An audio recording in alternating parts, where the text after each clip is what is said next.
ISIS, a terror group like no other. They've used cash from oil, extortion, taxation and robbery to fund their self-declared state, spreading through Syria, Iraq and Libya, and through affiliates across the world. And they think big. They want to turn most of the Middle East and parts of Europe into an Islamic caliphate. But global jihad is expensive.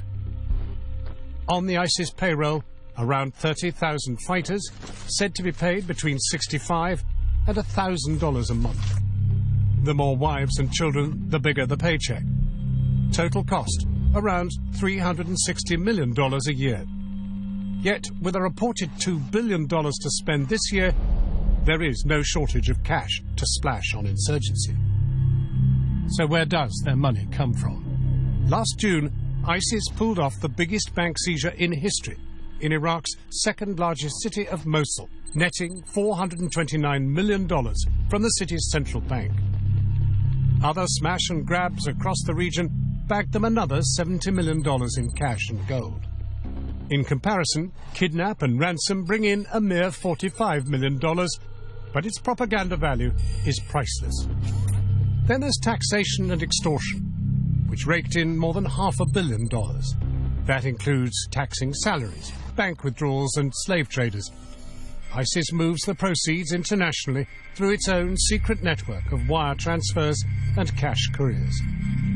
It is claimed another $55 million has been earned through taxing criminal excavation of antiquities.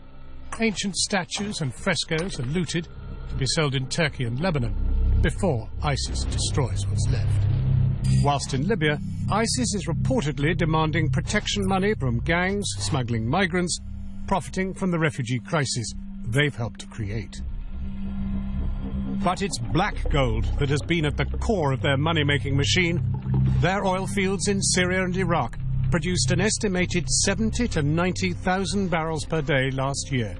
Income, $100 million in 2014. Attempting to stem the flow of funds to the caliphate, the US bombed IS refineries. Result? IS just sells the pure and unrefined oil instead. But who buys it? Step forward, their number one enemy, Syrian President Bashar al-Assad. His war machine needs oil as much as ISIS needs cash. According to intelligence gathered in a US Special Forces raid in May 2015, ISIS made $40 million from oil in a single month. What oil is left spreads out across the region, pumped under border fences, floated down rivers, and trucked along the E90 highway in Turkey. Destination, the international oil terminal in Ceyhan, where some experts fear ISIS crude may already have been mixed with legitimate oil. From here, the oil is shipped to Marseille, then piped to Lyon, Switzerland and Germany, where it is inadvertently refined by oil companies.